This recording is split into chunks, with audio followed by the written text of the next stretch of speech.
Well, hey there. So I wanted to have a little bit of fun today on the podcast.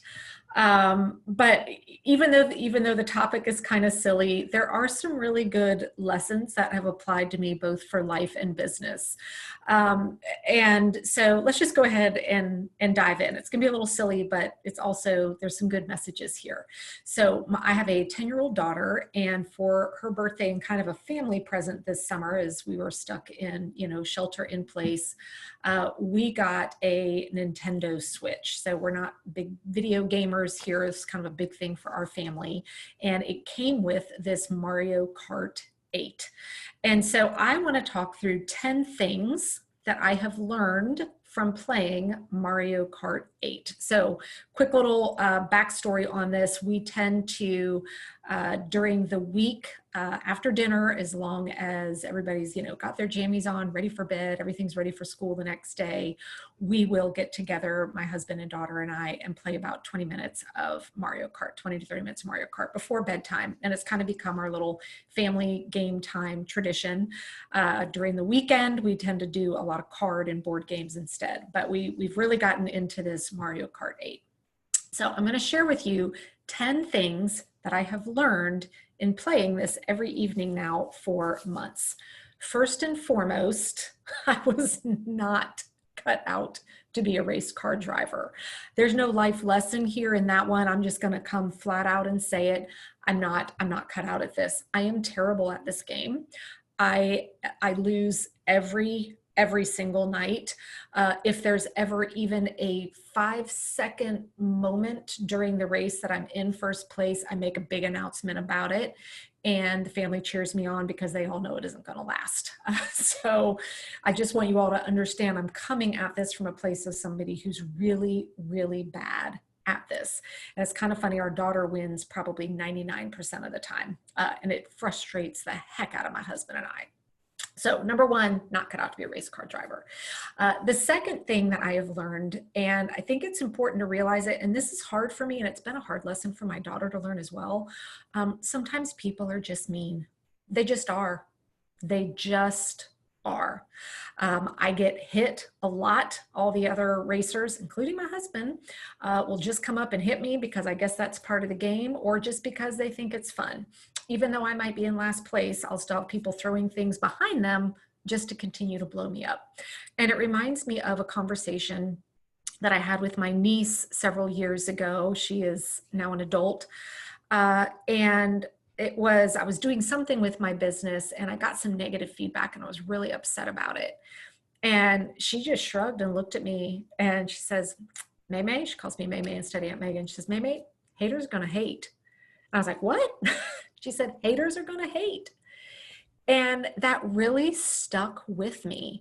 And particularly if you are running a business, sometimes it's just, we want to please everybody and we want people to like us. We want people to gain value out of being in our lives, all of that. But the bottom line is sometimes haters are going to hate and sometimes people are just going to be mean. And it's up to us to decide how we want to handle that. Do we want to bring it in? Do we want to hold on to it? Or do we want to just recognize it for what it is, which my niece so clearly did for me that night, and just kind of shrug it off and say, haters are going to hate, and move on. The third thing I've learned is the importance of staying in your lane. I struggle with this both in life, and I certainly struggle with this when it relates to Mario Kart. In the game Mario Kart, if you don't stay in your lane, you literally fall off the side of the racetrack and this giant fishing pole or something comes and picks you back up.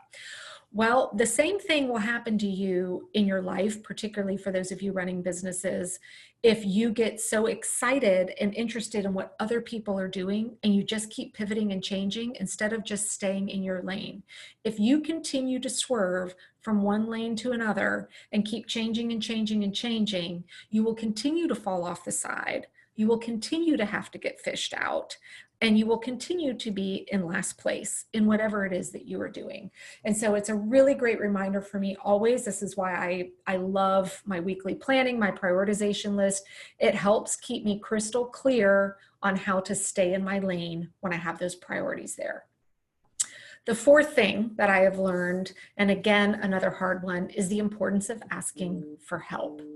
So there actually is the ability in Mario Kart for you to turn a feature on that helps you drive better. And for months in the evening, we were playing this game. And I mean, it got to the point I was so far in last place that my daughter and husband would be done and like waiting for me to finish, and it would just get so frustrating. And so finally I just said, I need some help. Like, I need some help. Clearly I'm not a threat to win by doing this. So my family now graciously allows me to turn on some auto driving help. I still don't win, but at least now it's a lot more fun for me because I've asked for help and I can actually participate a little bit better. The fifth thing that I've learned is the importance of power-ups.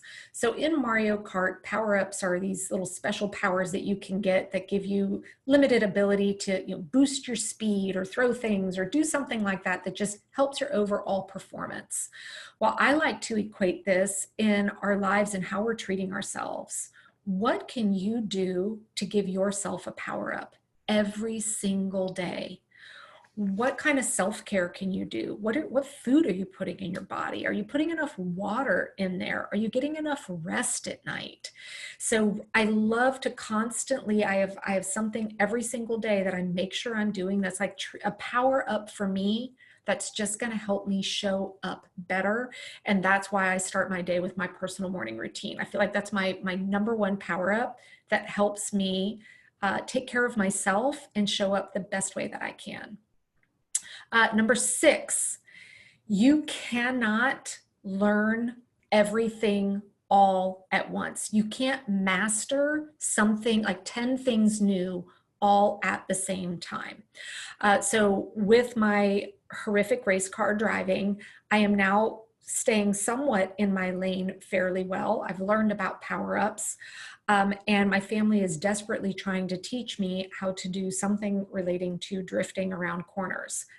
I am not there yet, but the first several times we were playing it, I've got, my husband and my daughter both would do this, do this, do this, do this. And finally I had to say, stop, I can't learn all these things at once.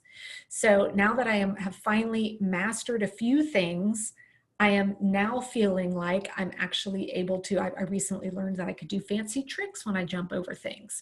So I can check that off. I've learned how to do that. It's comfortable. Now I'm ready to tackle something new. Maybe this will be the week I learn how to do drifting. Who knows? Number 7, how you look, how you present yourself for you can totally change the way you show up and how you feel. So one of the things you can do at the beginning of your Mario Kart experience is you get to pick the little car you're going to drive in, you get to pick the tires, you get to pick your little paraglider thing, and they have all sorts of fun things with it. Well, I know that when I drive around in a little pink car with wings and I put on big rainbow tires and a big cloud paraglider thingy, I feel better. It makes it fun. I show up different.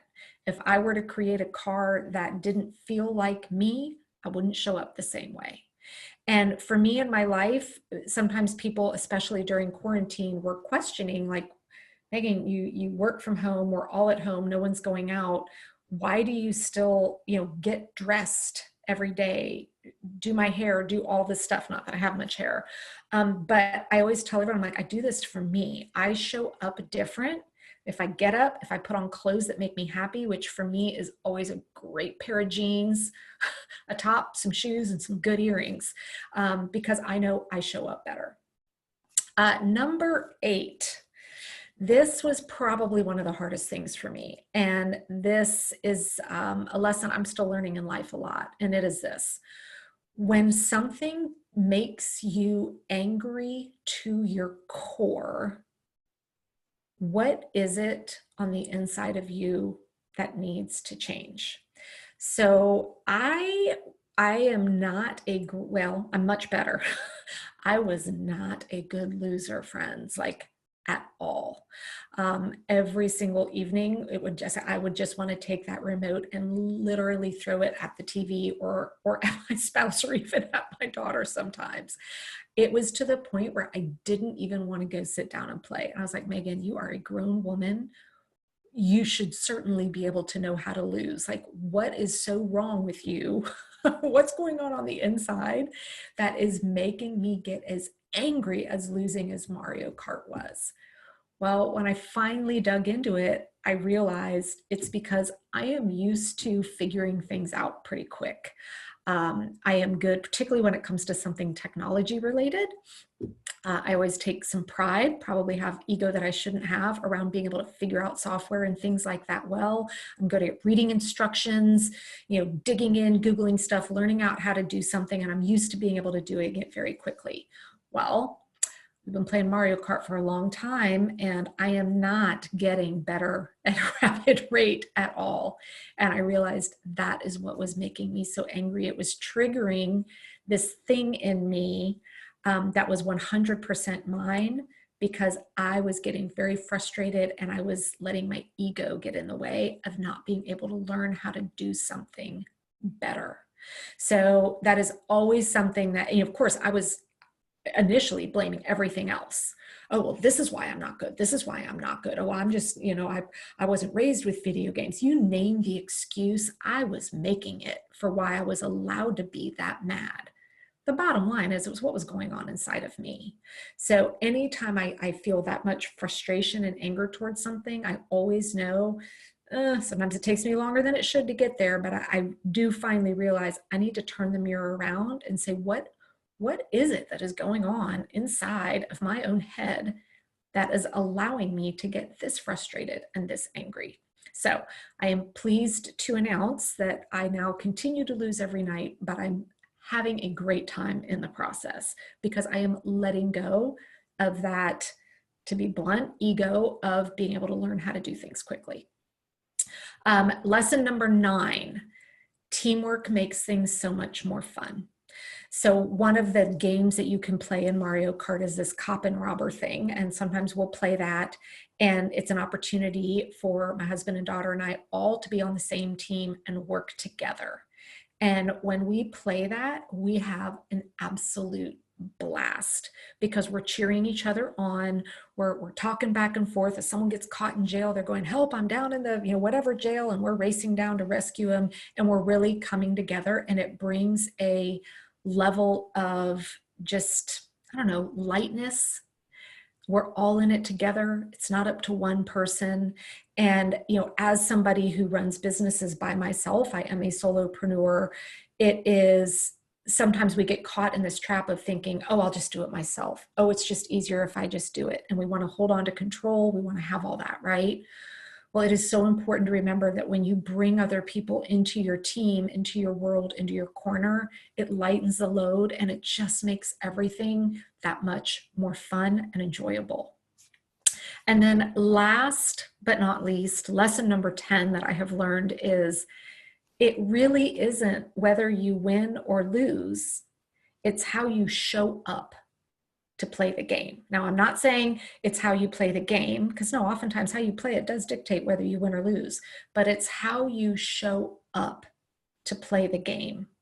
Are you walking in? For too long to admit, I was walking into that room every night already annoyed and half angry because I knew I was going to lose. I was going to get angry, blah, blah, blah, blah, blah. This is embarrassing for me to admit this to you guys as a grown person, right? But because of all those other things that I have learned through this, I now show up every night. I'm still the worst player. I'm still always in last place, but I am showing up with a smile, with an attitude of having fun and enjoying that time together with my family. I am not winning in the results board, but I am showing up in a way that is providing an evening of fun for all of us. So I really want you to think about where in your life, and it's something I challenge myself with every day too, particularly if you're embarking on a new scary goal. Maybe you've got a personal goal, a fitness goal, a business goal. Remember, it's not about the end result. It's how are you showing up to do this thing every single day? Because even when I have shown up in the best of ways and have failed, and by failed, I mean I didn't get the result I was hoping for when I started, I still recognize I've learned a ton and I apply all that knowledge to the next thing. And it's because I show up from a mindset of going all in, being there, enjoying the ride, recognizing the journey, learning as I go. So if any of you out there listening or seeing this video, if you are fellow Mario Kart 8 players, I'd love to hear your experiences with it. And I hope that you've enjoyed something just a little bit more fun this week, a little maybe insight into who I am a little bit. I debated recording this or not because I was like, man, it's going to be hard for me to come out here and publicly announce it. Like I was a really, really sore loser for so long. But spending our evenings doing this has given me an opportunity to grow and have a great time. So I hope you guys have a super fun week, and who knows, maybe I'll see you out on the racetrack sometime.